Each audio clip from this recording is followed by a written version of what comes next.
Eldmere, Finland. Heidi, why can't we go into the woods again? A small 7-year-old boy voice curious as he gets into bed. He pulls his covers over him as he lays down. The boy's mother gives him a small smile and helps him settle in. The moonlight casts a soft glow through the window. The woods are very dangerous, she answers him, sitting on the bed, and holds a great evil within that preys on people. The boy looks at his mother with curious yet confused eyes. The Naki live there. She supplies at his look. Not he? He asks curiously, causing his mother to let out a small chuckle. Not he, she sounds out. They are water spirits that live within a lake at the center of the woods. They look friendly and beautiful, but they are not. They are shapeshifters that lure you to them. When you are within their grasp, they drag you down with them into the water where you can never leave. The boy gasps in shock at his mother's words. Never? He asks. Never. Once they have you, they eat you. She finishes. The boy's bright emerald green eyes are wide with fear. Promise me, Alexei, that you will never go into the woods. The woman fiercely asks her son, her own emerald eyes pleading. The boy looks at his mother. I promise, he tells her. The mother gives her son a kiss on his forehead and bids him good night. This legend of the Naki is one the mothers of Eldmere, Finland, have always told their children. Stay out of the woods, lest the Naki will take you away forever. As children, we held the legend with childlike contempt. They scared us enough to where we listened, but we were still children. We would tease each other at school the next day.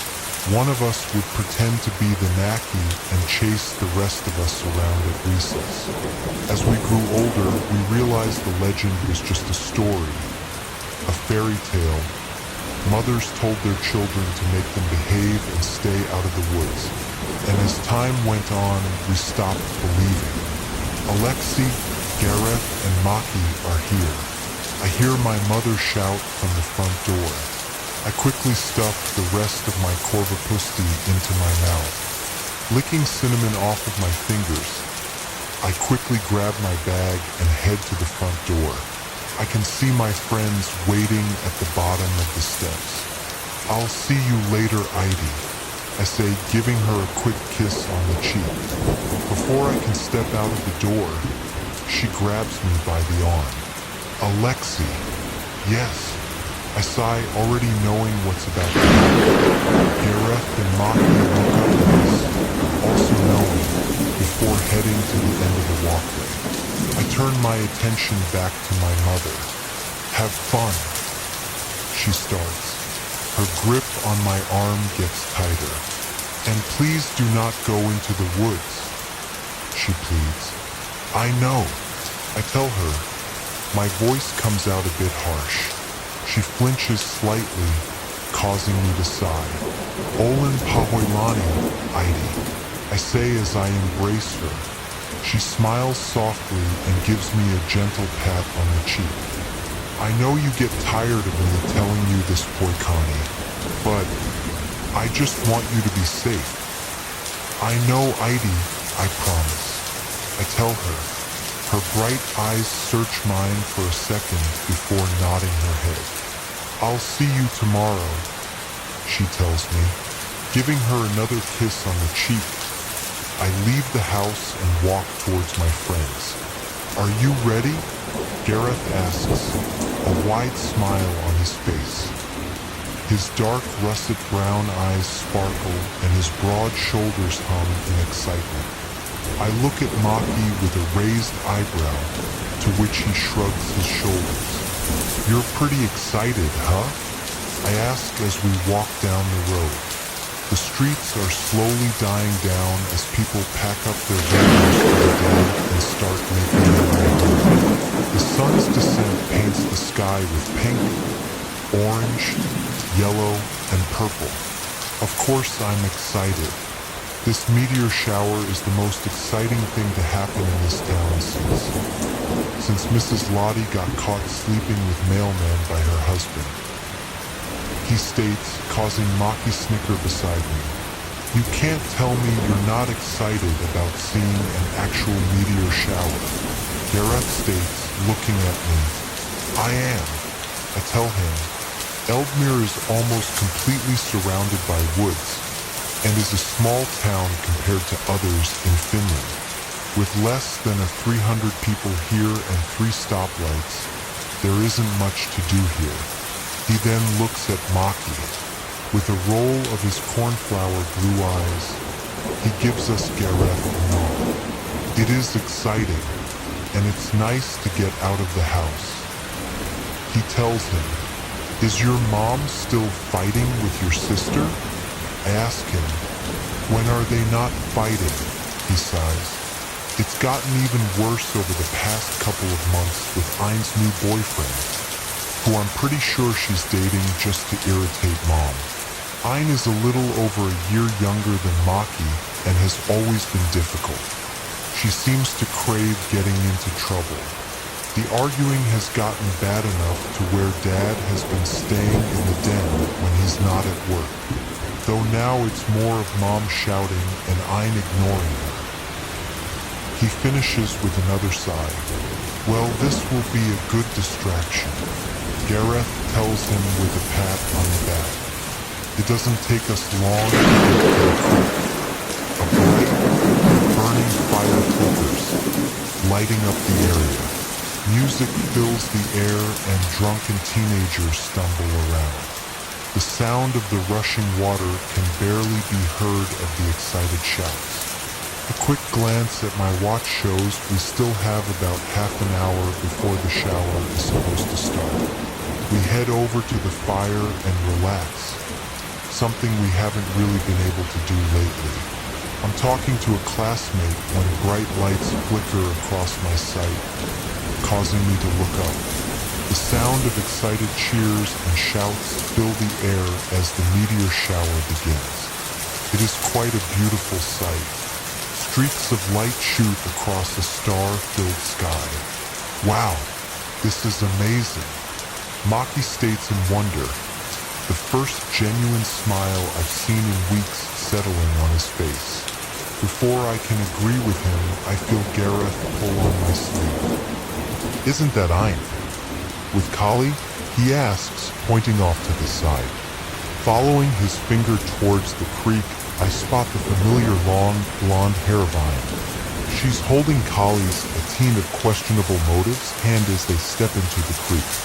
Are they going into the woods? I ask. "Ein." Maki shouts, but she doesn't hear him. With a scowl on his face, he runs towards them. Gareth and I look at each other before chasing after him.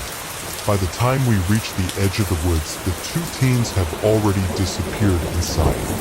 Maki shouts her name again, but there is no response. He takes a step forward, causing Gareth to grasp his arm. "You're not seriously thinking about going in the woods?" he asks, voice incredulous. Out of all of us, Gareth's mother is the most superstitious, driving into his head about the evil that lives within. I can't just leave her in there, especially not to. Maki states. His voice is hard, but a tiny tremble in his voice reveals his fear. "He's right, Gareth." I start walking up beside Maki. Besides, the Naki is superstition. Just something our mothers made up. We'll be fine. He still looks hesitant, but he steps forward with a nod. Together, the 3 of us enter the woods for the first time. The trees seem even more daunting up close. They stand tall, with moonlight filtering through their thick foliage. Our phones offer more light. As we walk through, a heavy sense of foreboding fills me. I feel like we've made a mistake entering the woods, but it's too late to turn back. Maki continues to yell for Ein, his voice echoing. The only other sound are the fallen leaves crunching under our feet. Am I the only one silently freaking out? Gareth whispers. I go to respond when I hear something. I quickly shushed both of them and put a finger to my lip. A couple of seconds pass when I hear the sound again. A sound almost like screaming. My eyes lock with Maki's for a split second before he takes off. With a curse, we quickly follow him. The screams are getting closer and louder. Ein! Maki shouts loudly. Maki, she shouts in return, her voice right next to us. Suddenly Gareth goes down as something collides with him. He groans as he lands on the ground with a thud. I quickly shine my light, revealing Gareth's pain-filled face and Ein's frightened one. Ein!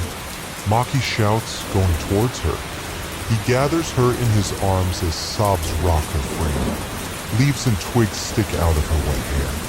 Mud and blood cake her pale face. There is a bleeding gash on her forehead and small cuts litter her skin.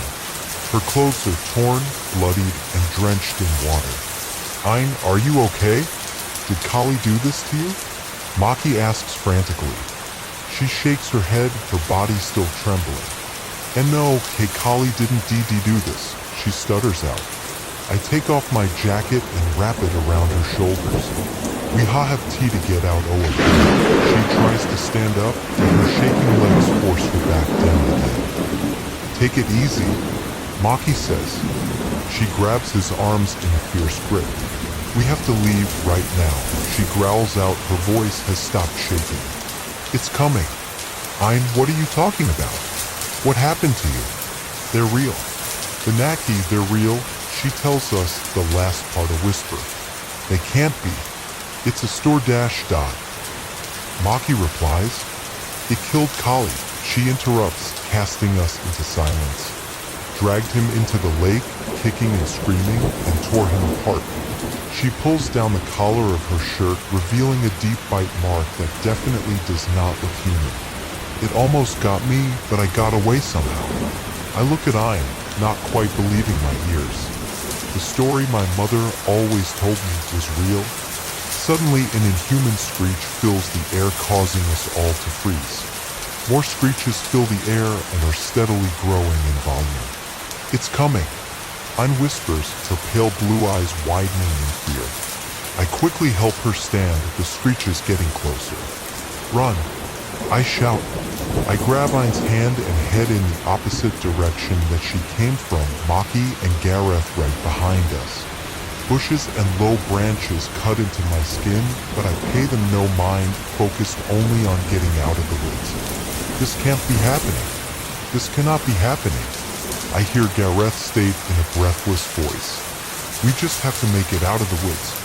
I tell him when suddenly the screeching is right beside us.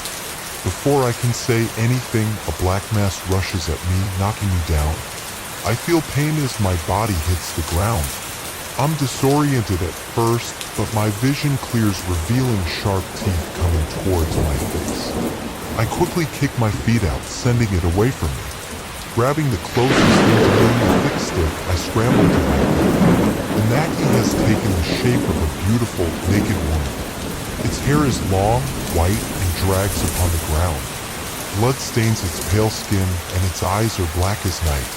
It flicks its attention between the four of us, as if deciding who to go after first. The dark orbs settle on Ein, and a cruel smile stretches across its face. With fingers clawed, it races towards her. I use the stick and smack the Naki across the face. Before it can get its bearing, I hit it again, forcing it back. I go to hit it once more when it grabs the end of the stick and rips it out of my hand. It then wraps its hand around my throat, lifting me into the air. I try to pry its hand off, but it is too strong.